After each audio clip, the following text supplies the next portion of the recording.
welcome to a very special live episode of Buckeyes Tomorrow Morning for Wednesday, November 22nd. I'm your host, Tom Orr. The game against Michigan in 3 days. We are inside the Woody Hayes Athletic Center. There is a big ticking clock over our heads right now. So this will probably not be as long as our typical live shows. Don't worry, we have another live show coming up later on Tuesday for the CFP rankings reveal. So that'll be happening at 7 o'clock on Tuesday night at youtube.com/Buckeye Huddle. But right now, we got to talk about what we heard from the Ohio State players and coaches. These interviews, first of all, went a lot longer than I was expecting. Everyone sort of was going, all right, they're going to get you in, they're going to get you out, bing, bang, boom. It's like going to Wisconsin. Yeah, no, that was very much not it. So I think let's start from the end. The last person to come out was Denzel Burke. There's a little bit of an attitude, I think, there. There's a little bit of, you can understand why someone in the defense and someone on the defensive backfield especially would maybe take things a little personally after last year's Ohio State-Michigan game and how that played out. And, I think it's safe to say Denzel Burke is a little bit motivated for this Saturday in Ann Arbor. Very motivated. Obviously, the last 2 years have not gone well for him and his team. Talking about his freshman year being there and how it was just more than he anticipated. Didn't really understand the rivalry until you lose it. Yeah. And then you have a brand new appreciation for it. But he tried not to be emotional and would said we're going to get it done for the state of Ohio. At one point he said we're going to get it done, and then he stopped himself from saying anything more, and then later on came back and basically anything that can be seen as a guarantee, people will jump on. Blake Corum said some things yesterday that we probably could have thrown into the ether. Oh, yeah. Blake Corum kind of went right up to the line and then sort of stopped himself. And because he was even talking about getting a Jim Harbaugh a game ball. Yeah, but, you have to win to give him a game ball, so we're going to give him a game ball. Yeah, and so this was just one of those things, we're planning on want to get it done. We're going to get it done, that sort of thing. Yeah, this is one of those things where you can squint and make everything a headline if you want to. You will note that we did not do that on Monday with Blake Corum, and we're really not going to do that on. I saw one Michigan beat writer take two questions to Ryan Day from one of the TV stations here and spliced the answers in.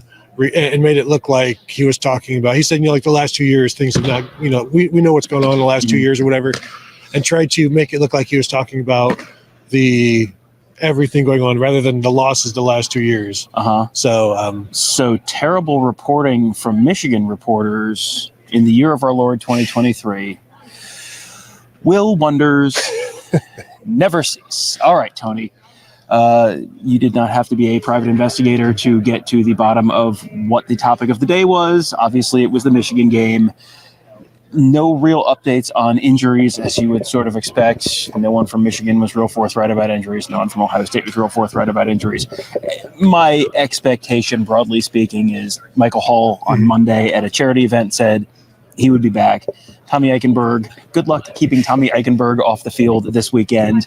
Emeka Egbuka came out and talked, said last week was the best he was feeling. So, he obviously played and looked a lot more like himself last week. He should be good to go. Cade Stover played last week. He should be good to go. It seems like outside of probably Lathan Ransom, it feels like they're going into this game about as healthy as you could sort of hope. Yeah, and you can't lie at a charity event. So we have to take Mike Hall at his word, because if you lie at a charity event, that negates all of the charity. The IRS is going to come after you. You can't do that. You can't write that off. So the one governmental agency that hasn't come after anyone in the Big Ten this fall. We'll see. But yeah, this is the right time to be at your healthiest. As healthy as you can be in November, that seems to be where the Buckeyes are. I don't even know that Kyle McCord was even asked about his ankle at this point, because there's so many other things to talk about, and he's been operating just fine with what he's been dealing with. So good time for everybody to be as healthy as they are. And no mention of Travion Henderson, who just continues to be strong and look good.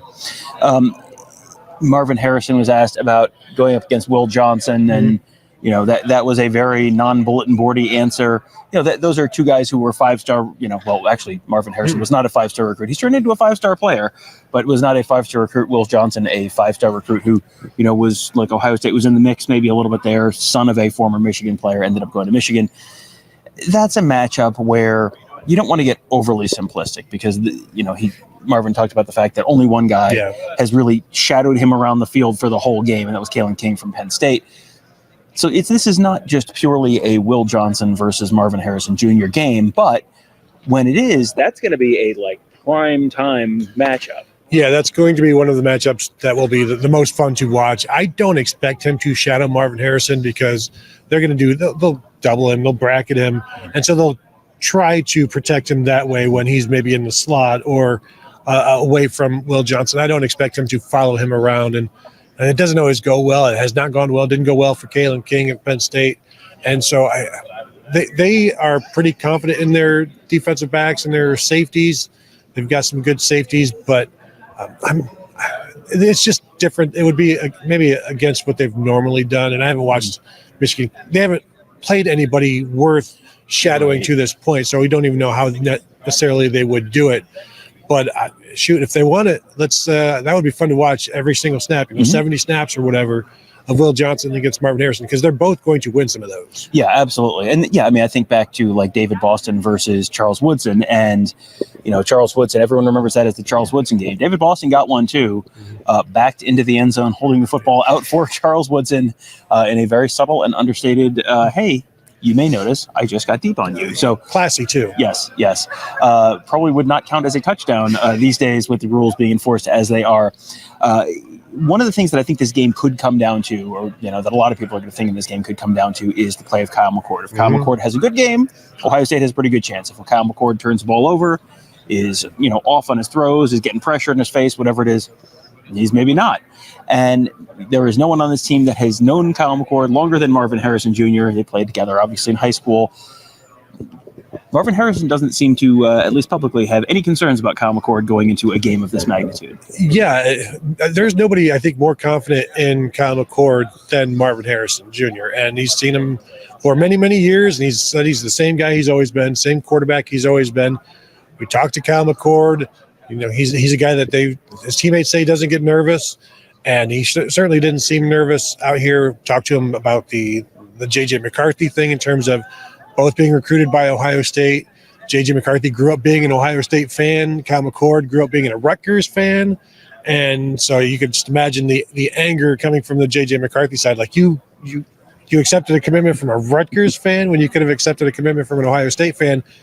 But even Kyle McCord talking about how all of those recruiting stories, he's moved past those.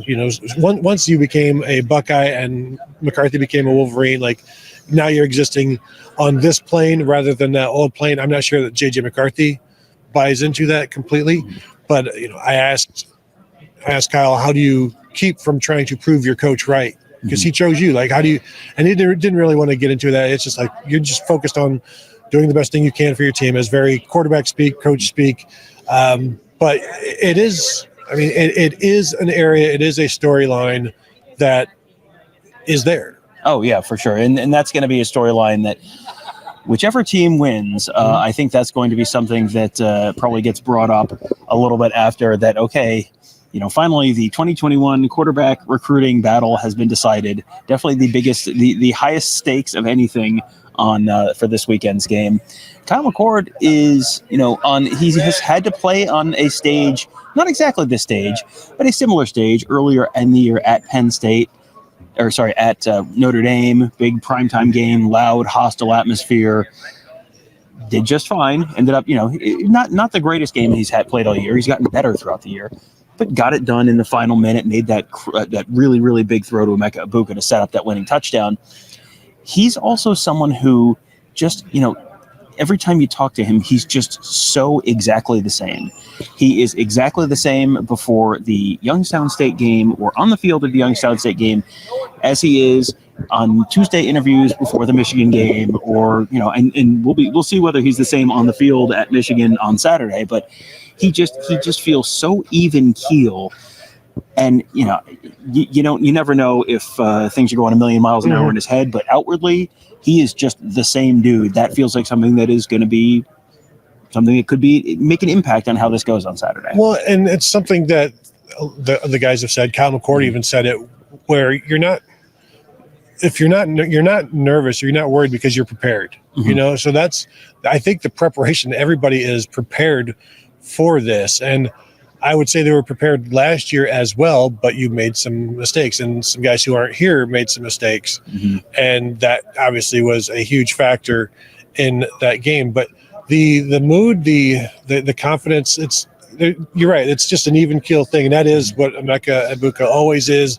Every time we talk to him, every time we talk to Marvin Harrison, like those two guys are like unflappable in terms of you're not going to see like one guy mad. And even Emeka talking a couple of weeks ago, just the frustration of getting back to being healthy and getting back on the field. And, he told me like, I'm not trying to make up for lost time. I'm just trying to help win games. And that's their focus, is just doing their part, not trying to do more than they need to, because once you start doing that, then you're interfering with other people's jobs. And that's a really good way to screw something up.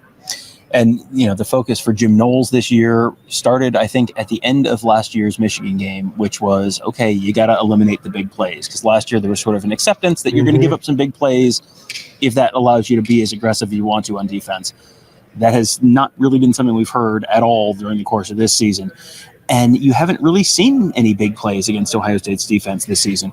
There's only one play of 40-plus yards allowed by Ohio State all year, and that was that trick play, that fumble-rooski play on 4th and 1 against Rutgers. That's it. No one has just lined up and said, here's what we're going to do, and beaten them down the field. That has just not happened. And that has been such a focus for him that, I think you look at some of the offenses Ohio State has played this year, it's like, okay, they were giving up big plays, even some of them last year. So this is not entirely a bad competition thing, but it kind of feels like, okay, Ohio State is through virtually all of the semester now. Now here's a test that's going to count for about 80% of your final grade. So congratulations on all the stuff you did before. Now is the stuff that actually really matters. I would argue it's about 97.5% of the grade, in fact. And the way they have limited those big plays, and it's not just because they're keeping two safeties back, and because they're not necessarily doing that at all times. They're just very effective at everything they do, and they have not also played any really explosive offenses, which has certainly helped, but that hasn't necessarily been the difference in them giving up big plays last year, as you said. I mean, go back to the Notre Dame game, go back to whichever game you want, you'll find a 30-yard play given up, you'll find a 40-yard play given up, and you're not seeing that almost at all this year, and especially not stuff that is just run-of-the-mill course of the game stuff. Like, your opponents are really having to work hard for something against them, and Michigan is going to scheme some stuff up. They always do. Whatever, they'll have somehow, how did that tight end get open 25 yards down the field, just running across the middle of the field? I know there are enough defenders on the field to cover everybody. How did that happen? So there's going to be things that are schemed up. What this defense has also done well is they limit a 20-yarder to 22 yards. Like, they don't let it go beyond 30. They don't let it go beyond 40.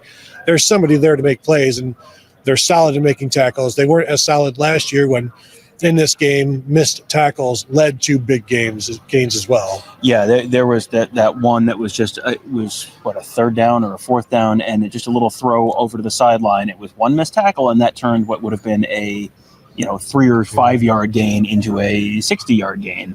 And that can't happen this weekend. Something else that can't happen this weekend: discipline issues. That's something that Ohio State and Michigan are both, I think, probably a little bit concerned about. There may be a little bit of adrenaline flowing for this one, maybe even more than a typical year of the Ohio State-Michigan rivalry.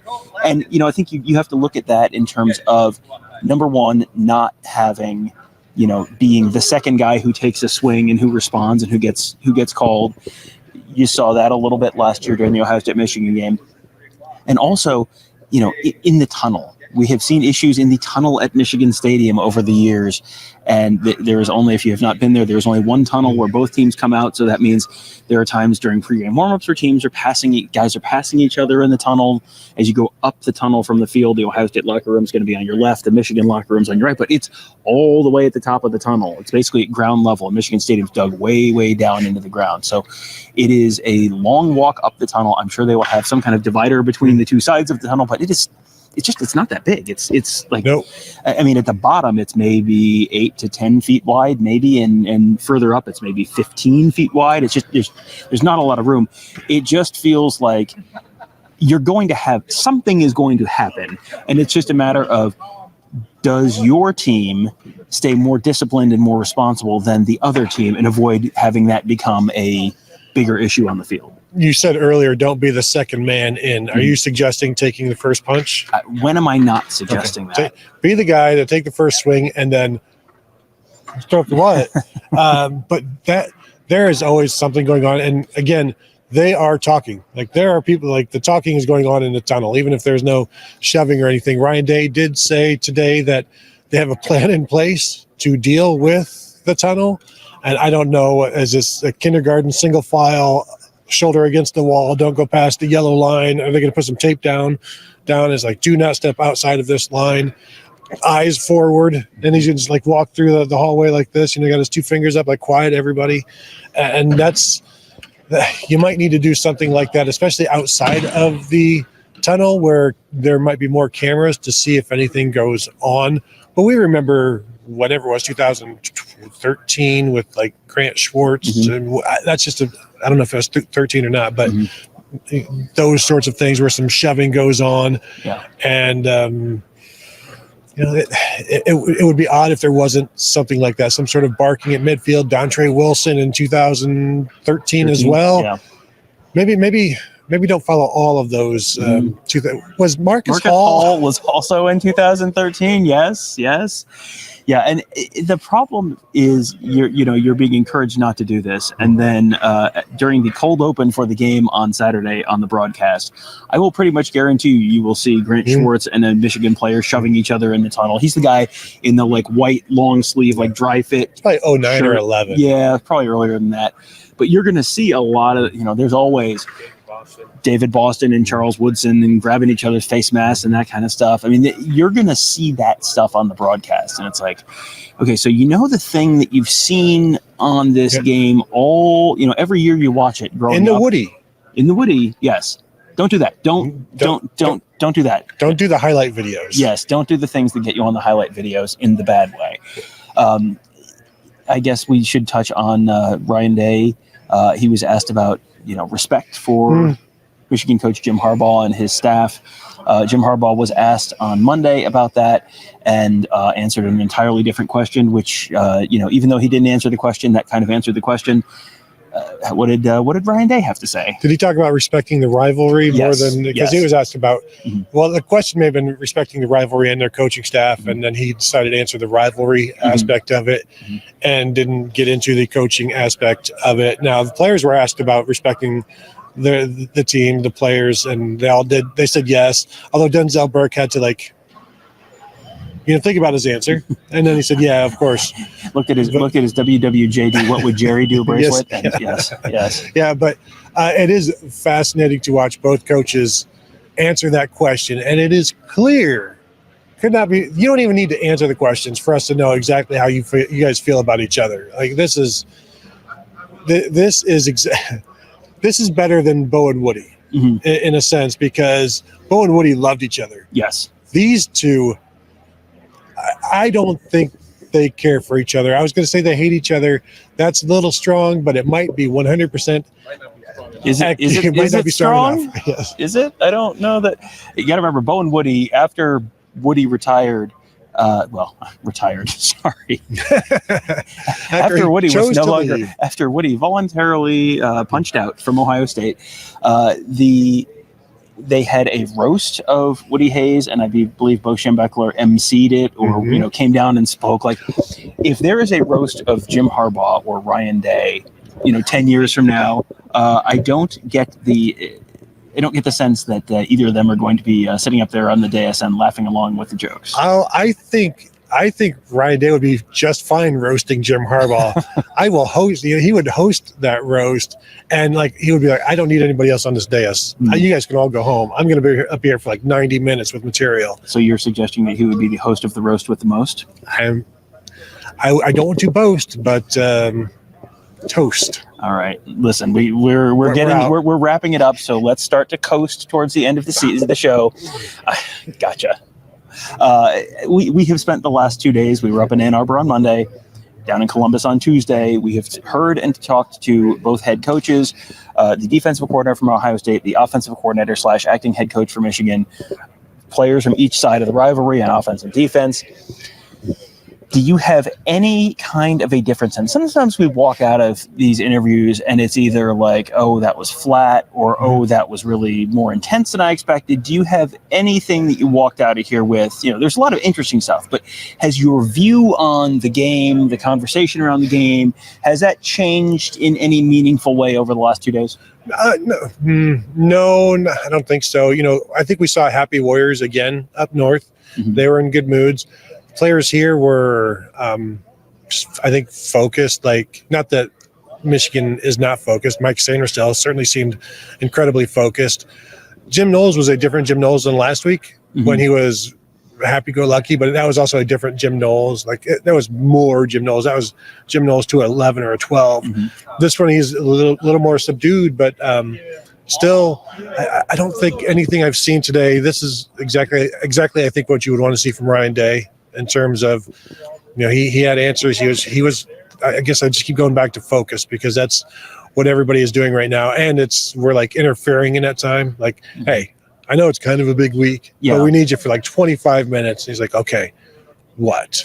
Yeah, this feels like a week where you have to be reminded to eat food and sleep and that kind of stuff. And, Blake Corum was asked about, how do you not allow this to impact your sleep and not get too amped up at bedtime where you're thinking, your mind is just going in and you're not sleeping, because you have to take care of yourself. You can't go into this with, a bunch of 3-hour nights of sleep and I've only eaten 2 meals all week because I've just been grinding film all this time. I think they probably are doing a good job. Like, they have people to keep them on track, but this is a week where you might need people to sort of keep you on track. Yeah, for sure. And there are a lot of people around to do that. These are both gigantic staffs, and everything is very regimented. So in terms of forgetting to eat meals, you probably aren't allowed to, because the nutritionist will be like, why does Blake Corum have 3 meals still sitting here? You need to catch up. I'm going to watch you eat all of these hamburgers. Not hamburgers. Why not hamburgers? I don't get it. Wait, nope, I got it. So we are going to be back a little later on tonight. We will apologize. This is a little bit of a shorter show. The interviews ran a little long, and the hard out at the end of this is a little harder than normal this week due to gestures vaguely at everything. By the way, if you're wondering why we're standing in front of what looks like the hotel elevator from The Shining, that is just a red curtain that got pulled across the field because it divided the field. It's all a little different this week. There are a bunch of red coats, like stadium red coats, and even an Ohio State police officer out in the lobby and in the hallways of the Woody Hayes Athletic Center today. And you can always tell when it's Michigan week because everything's just a little bit different. Yeah, even the setup and on the indoor, as you said, with the tables being different, like there's just something different about it, and the time frames, the mood, the atmosphere, I think, is the thing that you can tell from everybody, and it's. As we always say, it's the best week of the year. There's nothing like it. It is, and we will be back a little later on tonight with another live episode that'll happen at 7 on youtube.com/Buckeye Huddle as we watch the college football playoff rankings reveal in what will be not the penultimate. It's the penultimate rankings reveal, I guess. Next week will be the final rankings reveal, and then the actual rankings, the only one that really matter, coming out the Sunday after that. We have been told we have 3 minutes left, so we're going to wrap it up right now. Make sure you find us at BuckeyeHuddle.com. If you want to support us and the work we do, that's a great place to do it. You can also find us on your podcast platform of choice. Kevin does the Big Meat Kickoff. Tony and I do Buckeye Weekly. I do the Buckeyes Tomorrow Morning show with a rotating cast of characters. You can find all of those shows wherever you find podcasts are sold. Make sure you subscribe, leave us a 5-star rating and review. And finally, youtube.com/Buckeye Huddle. Boy, is there going to be a lot of content coming at your face this week directly from youtube.com/Buckeye Huddle. Plenty more interviews with all sorts of Ohio State players, Michigan players, Ohio State coaches, Michigan coaches, all that stuff coming at you. Plus lots of insight analysis. Be talking to Ross Fulton, breaking down some of the schematic stuff on the next couple episodes of Buckeyes Tomorrow Morning. That is all still to come this week. So make sure you join us there. And then, of course, we'll be up in Ann Arbor or up in Michigan later on in the week doing all of the usual live Friday night, live Saturday stuff. All at youtube.com/Buckeye Huddle. That will do it for right now. For today, thank you guys all for joining us. Have a great day. We'll talk to you tomorrow.